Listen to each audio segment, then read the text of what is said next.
E aí, pessoal, tudo bem? Hoje eu recebo aqui a SMA, representada aqui pelo meu amigo Bruno. Bruno, é sempre um prazer conversar com você, seja bem-vindo. E essa grande empresa que está aqui na tela, aqui, a SMA. Bom, tem muita coisa para a gente falar, faz tempo que a gente não se fala, né? Mas vamos trazer aqui para o telespectador, fica até o final para você entender o quanto a gente pode trazer de informação valiosa para você hoje aqui sobre a SMA. Quero que você se apresente para o público primeiro e fale um pouquinho da SMA hoje, a operação da SMA hoje no Brasil. Obrigado, Ricardo. Prazer estar aqui. Obrigado pelo convite. Sou o Bruno, sou engenheiro de aplicações da SMA. Trabalho tanto na parte de engenharia de aplicação quanto na parte de gestão de projetos lá na empresa. Estou aí no setor fotovoltaico já faz uns 6, 7 anos já. E estamos na luta aí. A gente quase se conhece com esse tempo todo Isso, também, né? acho que sim. Acho que sim. A gente estava falando um pouco agora, né? Que a gente se conhece, a gente falava muito em evento. Agora a gente não está indo muito em eventos, né? Tá se organizando para ir, não dá para ir em todos, né? Sim. Mas bacana. Bom, quando a gente olha para o cenário da SMA, a SMA ela sempre chamou a atenção pelo seu desenvolvimento tecnologia de ponta e trazendo inovações quando a gente olha para o cenário energético como um todo. O ponto que eu quero começar é, quando a gente olha para as questões novas de mercado, né? Leilão, por exemplo, de armazenamento, de capacidade de backup. A SMA ela já tem soluções para grandes projetos como esse. Isso. E já tem aplicado no mundo. É isso, Bruno? É isso. Conta pra gente. Quando a gente vê o formato que está sendo colocado esse leilão, né, a gente ainda não tem muita definição, mas o que a gente tem é o seguinte: a SMA é uma fabricante a nossa especialização é na integração disso com a rede elétrica, que é a parte, vamos dizer, é uma parte complicada ali do processo. Porque colocar bateria desse porte para fazer um serviço de rede a nível sistêmico, por exemplo, brasileiro ou da própria rede da Europa, que é até um pouco mais complicada ali no sentido... Porque o sistema brasileiro é grandão, né? Todo o Brasil ali tá tudo dentro de casa. Uhum. É difícil É complicado, é claro, mas lá na Europa ainda tem vários países lá no meio do negócio, fica mais complicado ainda, tem uma questão política também envolvida. Então, conectar um sistema desse na rede não é fácil. Então, a nossa especialização é ali na parte de conexão com a rede. Então, é o que fala com a rede elétrica, é o inversor ali, transformador, aquela parte ali. E a gente não fabrica bateria. Então, a gente não tem um fornecimento próprio de bateria. Então, a filosofia da SMS é agnóstico com relação ao fornecedor de bateria. A gente tem parceiros chaves, que são os principais do mundo, os parceiros fortes. Homologados. Homologados, exato. E a nossa função é justamente essa, homologar esses parceiros fortes para que a gente possa atacar esses projetos do leilão e também trazer também para o cliente essa segurança de que muitos projetos desses com esse tipo de fornecedor de bateria já foram realizados em outros lugares do mundo, como você mencionou. Então, a gente tem projetos na Escócia, a gente tem projetos na Alemanha, a gente tem projetos no Reino Unido que avançaram um pouco, saíram um pouco na frente na questão do Brasil, até aqui na América Latina, no Chile, né? A gente tem alguns projetos ali no Chile com alguns fabricantes de bateria. Então, essa engenharia, porque também não é fácil você pegar um projeto grande, são muitas baterias, muita bateria em paralelo. O que acontece com a bateria é que ela tem uma corrente de curto-circuito um pouco alta. Então, tem uma certa engenharia ali de como conectar essas coisas para não acontecer alguma coisa, sei lá, derreter ou Esse é o pegar expertise fogo. da SMA. Exato. Pelo que eu entendo, pelo mundo, eu olho e falo assim, quando a gente fala em confiabilidade nesse cenário novo que não existia, que vamos conectar baterias ao grid. Né? Muda muita coisa e muito detalhe ali, tanto desde o começo do aspecto político ali, de cada país, de cada região, com as variações de redes para cada região no mundo. Sim. E esse é o foco da SMA. Isso. E aí a estratégia da empresa foi, para esses grandes projetos, a gente prefere focar no nosso expertise e achar bons parceiros locais de fornecimento de bateria. Locais quando tem essa possibilidade. Senão, eu tenho um parceiro bom que eu indico ali, que está na nossa lista. Principalmente os asiáticos ali, que eu acho que é onde tem sido a produção de bateria mesmo, forte ali, né? E aí, fala pra gente, qual é a grande aplicação desses projetos para quem está chegando agora? Isso. A gente tem... Uma coisa que eu gosto de falar é que os projetos de bateria, eles são... compre um, leve 20, né? Sei lá. Você compra para fazer uma aplicação, mas a tecnologia avança e acaba que as baterias, a gente acaba percebendo que servem para outras coisas, né? Então, voltando um pouco aqui no que aconteceu, né, com o desenvolvimento tecnológico disso, a gente começou com as baterias ali para aqueles projetinhos de microrrede, né? Então, isso lá em 1990, final da década Por de uma 90, casa, um né? sistema pequeno, isolado. Uma casa, um sistema pequeno isolado, até um radarzinho, né? Aquele tipo de Uhum. coisa. E a gente foi percebendo que as energias renováveis foram penetrando como tanto GD quanto GC, principalmente falando de GC, geração centralizada, elas foram ampliando a participação delas. Antes era, sei lá, o país tinha 0,01% de energia solar. Hoje a gente já vê realidade, sei lá, 10, 20%. Isso tem um problema, entre aspas, porque o nosso conhecimento em engenharia elétrica, o nosso conhecimento de estabilidade é todo voltado para a máquina girante. E o inversor ele tem um comportamento bem diferente. Então, basicamente, para encurtar a história, a aplicação hoje que a gente vê de bateria, que é o que está acontecendo com o leilão, que tem acontecido com lá fora também, vou dar um exemplo que fica bem claro isso, né? Tem um projeto na Escócia, por exemplo, que é uma eólica offshore, ou seja, lá no meio do mar, uma eólica longe da rede, e é um ponto distante da rede elétrica, um ponto distante da rede Da de alta conexão. tensão, da conexão. Então, o cabo é comprido, e ali foi feito um estudo de estabilidade e foi visto que aquele ponto ia ter um problema ali de inércia. Por quê? Porque a eólica não tem inércia, né? Apesar de ser uma máquina girante, ela conecta no inversor e o inversor não tem inércia nenhuma. Ele é uma máquina eletrônica ali que desconecta e conecta. Ele tem uma inércia sintética, ele pode ter, né? Então, qual que é a solução para isso? Instalar um gerador térmico na cara da energia eólica para ter, porque um gerador térmico é uma máquina que tem inércia, mas isso não faz o menor sentido, né? Uhum. Você pensa no sentido, Sim. você vai colocar uma eólica offshore, um puta, projeto complicado pra caramba, que depois ali não tem. É instalar energia solar e iluminar a noite para gerar energia. A gente tava falando Sei disso lá, esses não dias. é uma coisa. E aí foi que, não, vamos colocar um projeto de bateria, porque a bateria vai poder prestar esses serviços que antes eram exclusivos de máquinas síncronas. Então, todo isso que eu estou comentando a respeito a nossa rede elétrica global foi colocada à base de gerador a carvão, gerador hidrelétrico, que é máquina girante. Sim. O que a gente tem desenvolvido lá na SMA é uma forma de imitar essa máquina girante usando um inversor, usando programação. Então a gente programa um inversor de bateria, claro, tem que ter uma bateria, porque a bateria vai imitar aquele rotor, né? Aquela inércia gigante daquele.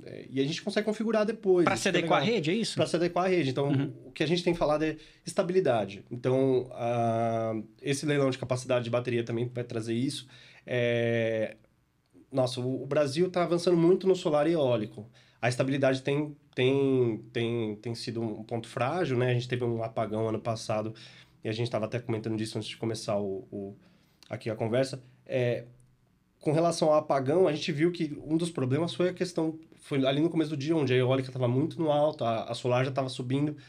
E aí, uma desconexão de uma linha causou que toda a solar e a eólica ali de uma região fosse desconectada do sistema repentinamente, porque é isso que acontece, a solar ela desliga. Uhum. Então faltou ali uma estabilidade. Qual que foi a resposta aí da própria do Ministério, né, e das autoridades aí da elétrica? Vamos fazer um leilão de capacidade de energia térmica. Ou seja, vamos queimar gás, vamos queimar carvão, porque tem muito sol, tem muito vento. Isso não faz sentido no sentido da evolução energética do país. Exatamente. É uma desevolução. Desevolução. Quando que a gente já provou, tá?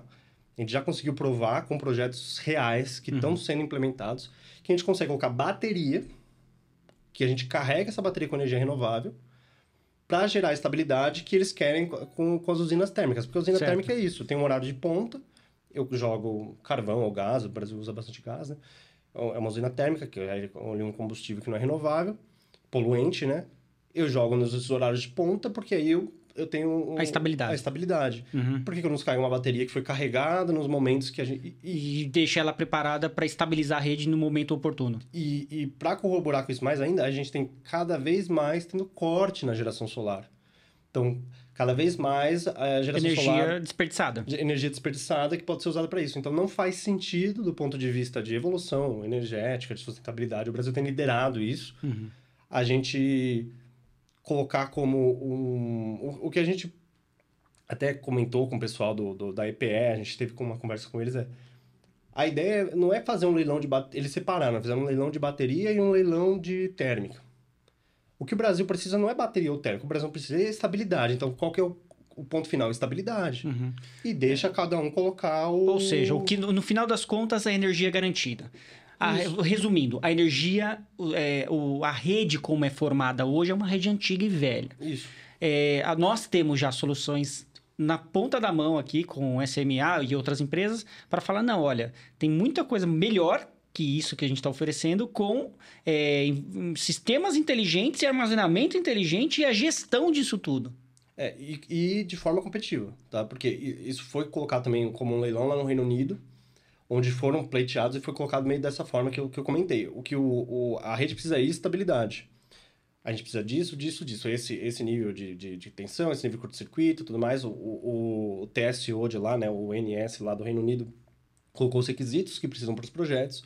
E quem entrou no leilão, entrou com a tecnologia que ele achava que ele ia ganhar, que ele era mais competitivo. Suprir aquilo. Isso. Então, teve usina térmica que ganhou e teve usina de bateria que ganhou. Uhum. Então, assim, É uma caixa de ferramentas. Exato. Né? Por exemplo, não vamos só puxar sardinha aqui para o nosso produto. Isso. Mas a ideia é, dependendo da região, da aplicação, nessa caixa de ferramenta, isso aqui vai fazer mais solução. Sim, porque já tá... A bateria ainda é muito cara. Uhum. Mas se você parar para pensar, um projeto de uma usina térmica também é muito caro. Porque, Sim. primeiro, ele é um projeto que ele é feito para aquilo ali. Daqui a 20 anos, que esses contratos duram geralmente 20, 30 anos... Você não sabe se aquilo ali, se a rede, como é que vai ser a rede daqui a 30 anos? Não faz a mínima ideia, com esse monte de veículo elétrico. Você não consegue mudar tão facilmente o projeto. O nosso sistema de bateria, você pode pegar contratos até mais curtos, você pode pegar um contrato de 5 anos. Por quê? Daqui a 5 anos, se você quiser pegar um outro contrato, você pode reconfigurar e duplicar esse banco de baterias. Ou às vezes você precisa de estabilidade, agora você precisa de fazer uma arbitragem, uma coisa diferente. Exatamente. Você mexe lá e você muda a função. Então, para quem está investindo no ativo, também é muito mais seguro nesse sentido. Sim. O que a tecnologia permite? Isso. E são baterias feitas, às vezes, a gente vê bateria para 8 mil ciclos. Isso é mais de 30 anos, se você pensar em um ciclo por dia. Sim. Isso no mercado, né? Fora o OEM disso aí, né? É muito mais baixo do que uma usina térmica, por exemplo. Então, é o que eu comentei. Ainda é muito caro, ainda é muito novo, mas já está sendo aplicado e a gente consegue ser competitivo nesse sentido, pensando no geral, né? E a gente vê projetos aqui no Brasil já, a ISA-CETEP já foi a pioneira aí, colocando um projeto de bateria de grande porte no Brasil. O Chile, nosso vizinho aqui, tem colocado alguns projetos lá, porque o Chile acontece isso, também tem muita geração solar no norte, lá perto daquela área deserta, né? E a Consumo é lá no sul, e o Chile é uma linha só, assim, né? Eu quero muito ver visitar um projeto com armazenamento da SMA. Bom, primeiro porque é uma marca que eu admiro muito, né? Assim, olhando o cenário energético como um todo, é uma marca que eu tenho muito respeito, muito carinho. Segundo que eu vejo que você tocou um ponto bem interessante, que é como será o futuro daqui a 30 anos com tudo isso que vai acontecer? Será que a eletrificação vai tomar conta de tudo? Ou será que vai ter outras tecnologias que vão surgir em paralelo? Porque eu falo que não é que surge, uma vai matar a outra, mas vão caminhando, convergendo para o que é melhor. Tem isso aqui de tecnologia, tem isso, tem isso. Agora, olhando para esse cenário futurístico, assim, eu olho quando a gente visita uma Intersolar, visita os produtos expostos da SMA, eu vejo que a SMA ela também está preparada para colocar inteligência nessa operação toda, né? Quando a gente vê os últimos modelos da SMA, integrar toda essa operação. E aí eu te pergunto, como que é a questão das redes independentes pelo mundo? Você acha que vai conversar com todo o ecossistema da SMA e também vai cair para um caminho onde a gente vai ter cada vez redes menores e independentes da grande rede? A grande rede será talvez opcional no futuro? Isso é um ponto que a gente tem também estudado com esse avanço do mercado livre, né? E com o avanço também da parte de redes, pensando no sentido de comunicação, né? De rede de comunicação.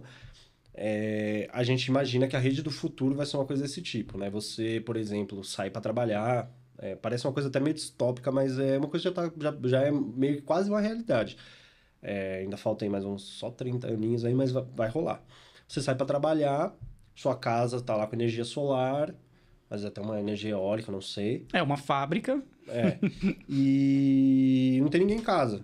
Você está gerando energia e aquela energia está indo para a rede, e o sistema que é hoje é um sistema de compensação, né? A gente recebe pela distribuidora e tal.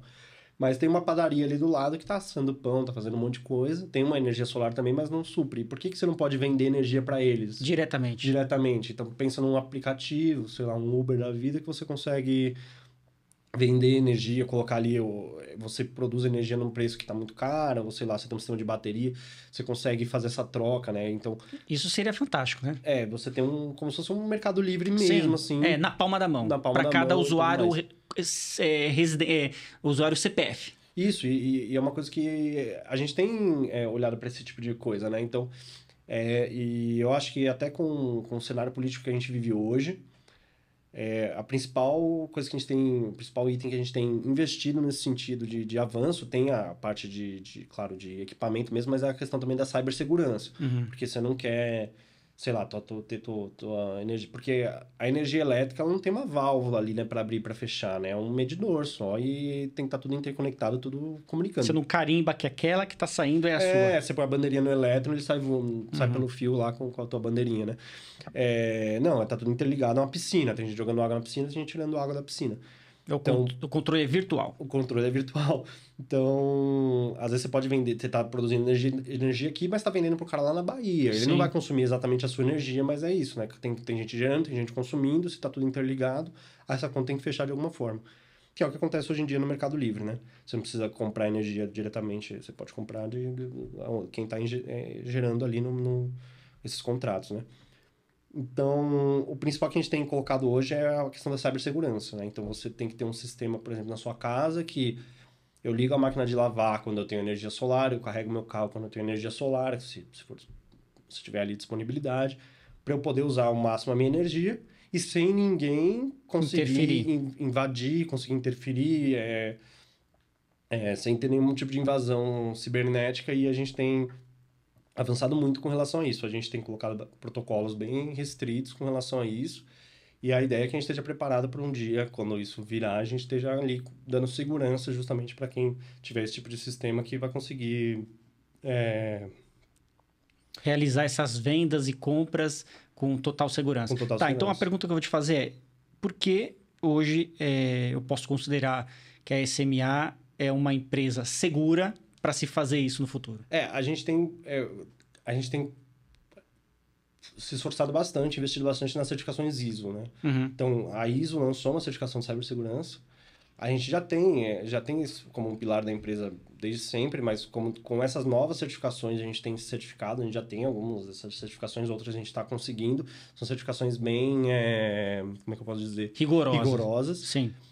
Ou seja, a empresa não interfere no futuro se acontecer alguma coisa. A gente até fala sobre isso, né? Fala, e se tiver uma guerra eletrônica? Isso. Será que um país não pode interferir em outro com a cibersegurança da produção de energia? Sim. Não seria mais fácil cortar a energia das plantas, dos pequenos produtores? Sim, porque é exatamente isso que seria o maior pilar hoje da sociedade, né? Você quer acabar com o país, você minar a energia, desligar toda, por exemplo, a geração distribuída ali do país através de um ataque cibernético mesmo, ou através de um acesso ali na FRIB, você conseguir acessar quais são os protocolos de geração de energia e desligar tudo, assim.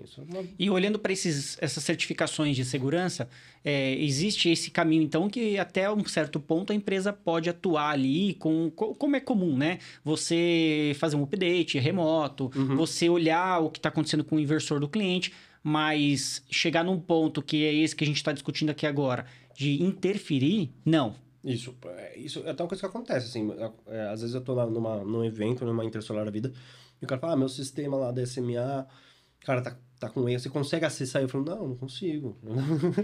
Eu não consigo. Eu sei que às vezes alguém consegue acessar, mas eu não consigo acessar o seu sistema, né? Você precisa me mostrar ou me dar um acesso lá por dentro da tua plataforma. Sim. Eu Isso é importante. e-mail lá que eu consigo ver. Mas eu não tenho um acesso master, ninguém lá tem. A gente tem o nosso time de serviços que eles têm acesso a algumas informações, claro, através de um acesso especial e tal, mas Até mesmo a gente que trabalha na empresa não tem a mas informação seguro do que seja cliente. assim. Mesma coisa, vamos fazer um comparativo com o cartão de crédito, né? Isso. Você liga a uma empresa, você está resolvendo um problema do seu cartão de crédito. Se a pessoa te pede o número ou o código de... Você já fica assim, opa, tem coisa errada aí. Né? Porque não é para se ter essa informação com o operador, né? A gente é bem rigoroso com relação a isso. Legal. Então, quer dizer, tem muitas questões que a SMA atua hoje no mundo, né? Sistemas de grande porte, como a gente falou aqui, sistemas já consolidados de grande porte pelo mundo, e também esse controle que a grande rede, a rede principal, vai se conectar com toda a segurança do mundo, né? Sua rede, né? E eu vou poder produzir energia com qualidade, segurança e oportunidade de ter essa energia disponível a hora que eu preciso ou a hora que eu preciso vender essa energia. Esse é o foco da SMA? Isso, é exatamente isso. Bacana. E agora, olhando para a questão de acopladores, né? Então, a gente fala muito do hidrogênio. Eu sei que a SMA também pesquisa muito sobre isso.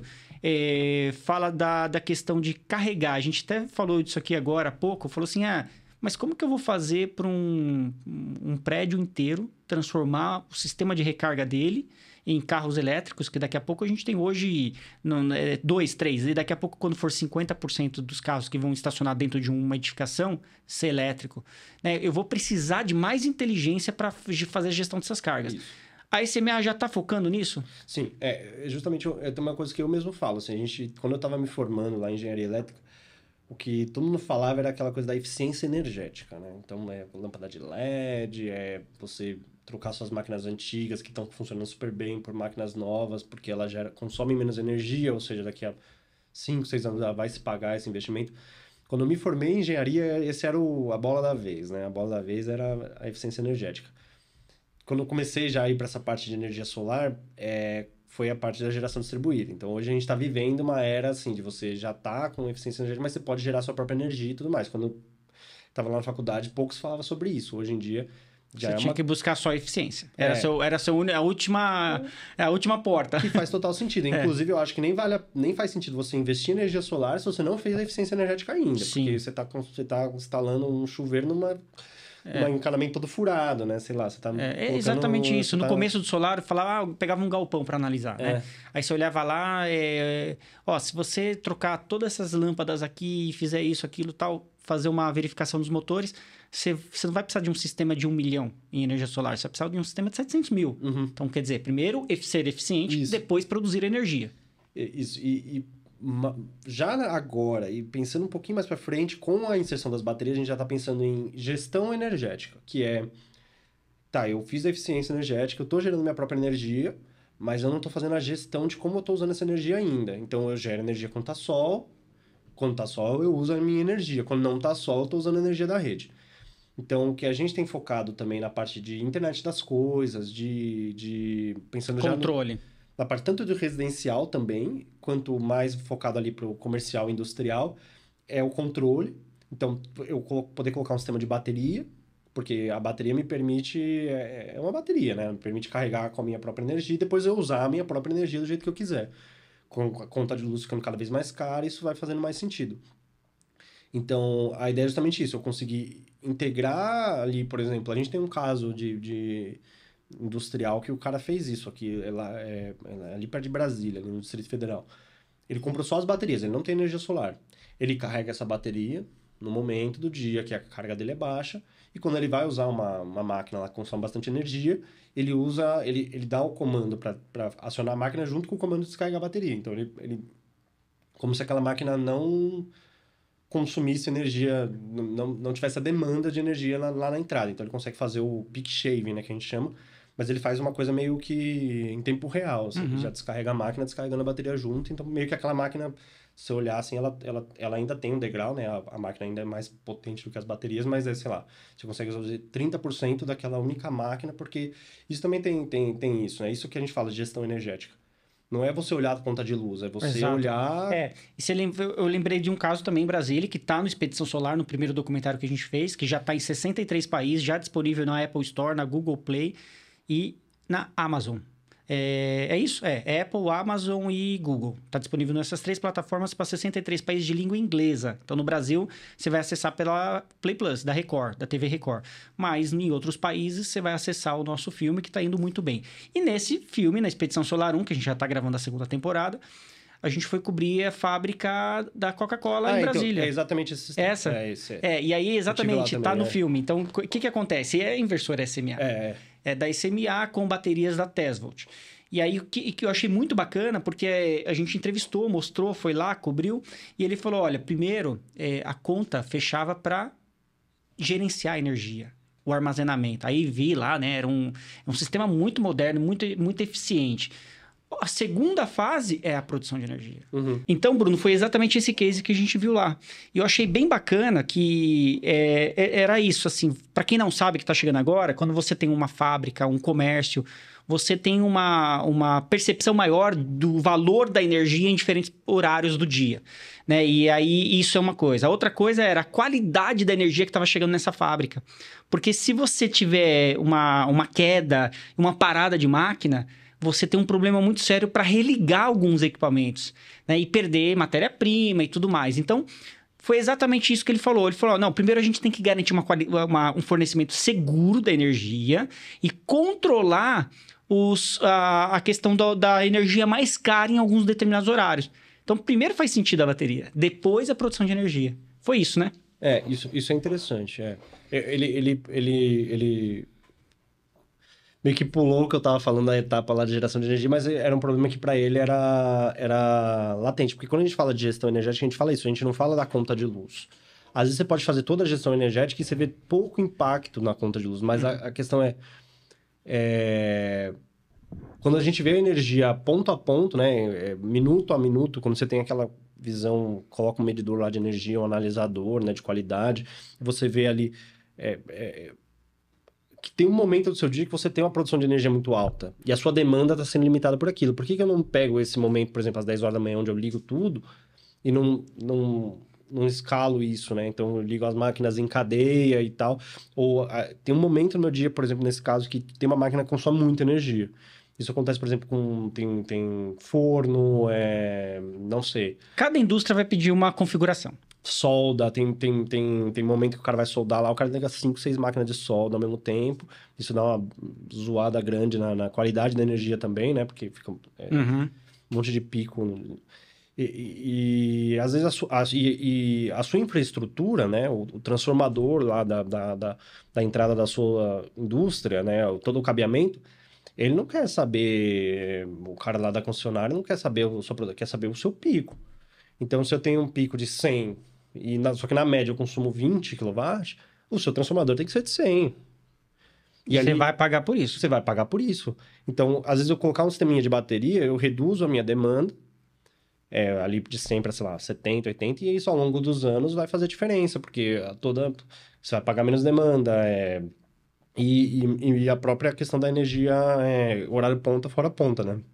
Consigo carregar aquela bateria quando a energia é mais barata e usar quando a energia é mais cara. É o que eu falo. Sistema de bateria, você compra você ganha 20 funções, cara. E aí, às vezes, você vendeu aquela máquina, nem tá usando mais, você vai usar aquela bateria para outra coisa. Exatamente. Com certeza. Quer dizer, sempre é um ganha-ganha. Isso é uma grande vantagem também dos sistemas de bateria. E quando você vai com SMA, a gente foca muito nisso, quando você compra um produto da SMA, a gente quer garantir ao máximo a atualização dele até o final da vida útil. Então... Ele não vai ficar obsoleto. Provavelmente vai ficar obsoleto, mas a gente quer que ele não fique.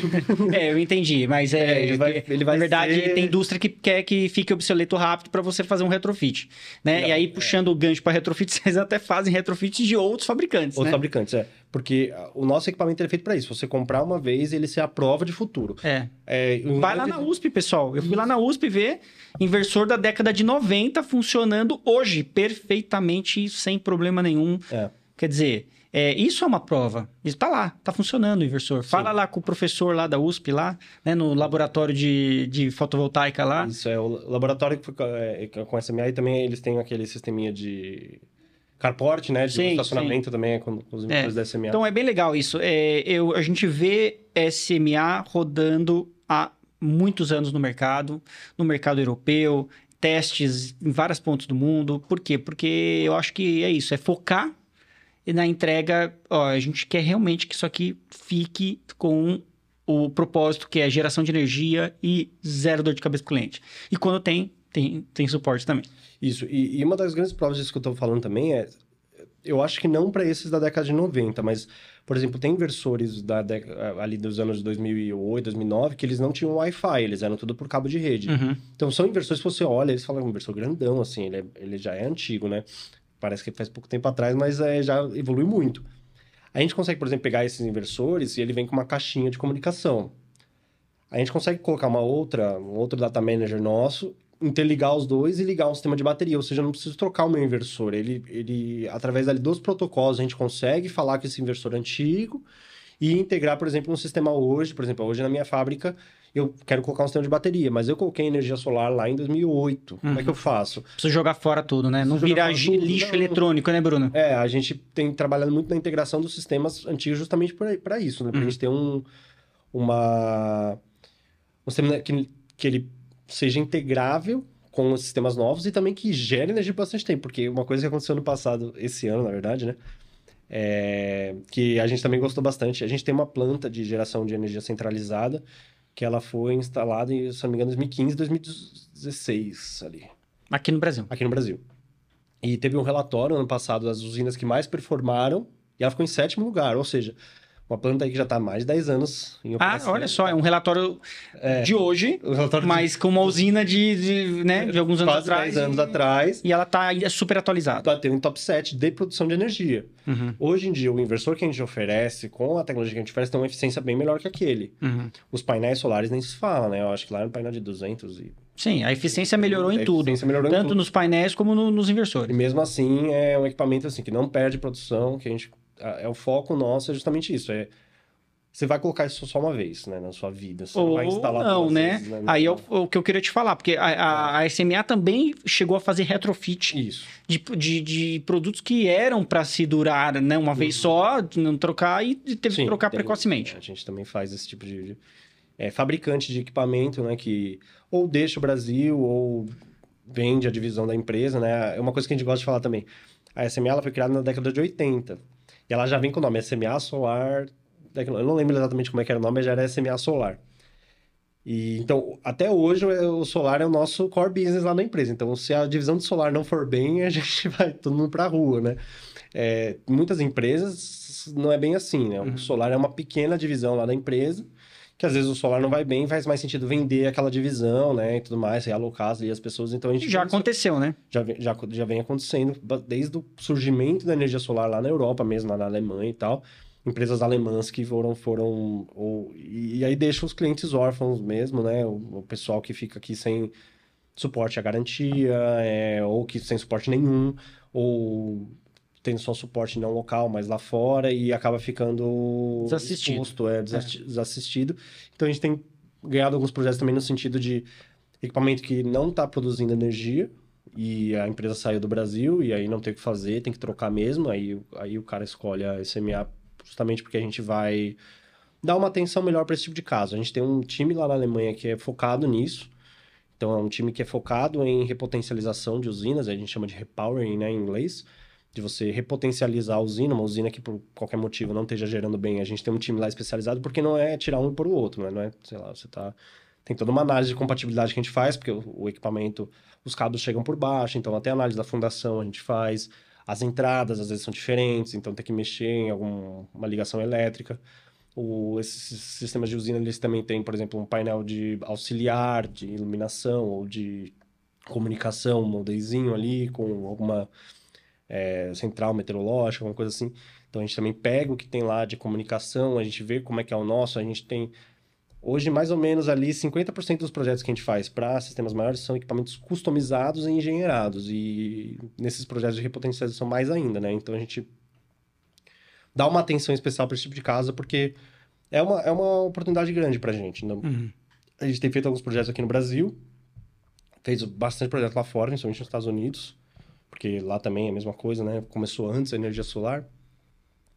E a gente, dando essa atenção especial, a gente conseguiu alguns projetos bem bacanas aqui no Brasil também. A gente tem alguns dados de usinas, por exemplo, antes da gente fazer... Quando a usina começou a gerar, 2 anos depois, com outro fabricante. Aí, quando a gente fez o comissionamento do nosso, e aí os dados depois. Então, a gente tem esses 3 cenários, né? No começo, 2 anos depois, sei lá, 1 ano depois, você já vê caindo, assim, às vezes 20%, 30% de produção. E depois, quando faz a reputabilização para SMA, batendo exatamente o que estava lá no começo. No começo. Quer dizer, né? Os números mostram a confiança, né, da empresa em termos de entregar o que está sendo prometido ali no mercado. Muito legal, Bruno, muito legal mesmo. Quero te convidar mais vezes aqui. Nosso tempo está acabando aqui, mas quero convidar você para participar lá também. Se alguém mandar perguntas, o Bruno vai estar inscrito lá na matéria desse vídeo. Se você tiver alguma dúvida ou quer saber alguma coisa específica sobre a SMA, coloque lá suas perguntas lá na matéria desse vídeo, tá ok? E é isso, vou agradecer meu amigo aqui e vou convidar você mais vezes para vir aqui para a gente continuar essa conversa. Pode ser? Pode chamar, Ricardo. Eu que agradeço aqui. Obrigado pela oportunidade. É pertinho aqui, então você chegar rápido. Então, como é pertinho... Bom, para quem não sabe, nosso aplicativo já está disponível na Apple Store, na Google Play. Bruno, baixa nosso aplicativo Energy Channel TV, já disponível, para você ficar bem informado e saber de tudo que acontece no setor de energia, ESG e sustentabilidade. Combinado? Valeu, pessoal. Até mais.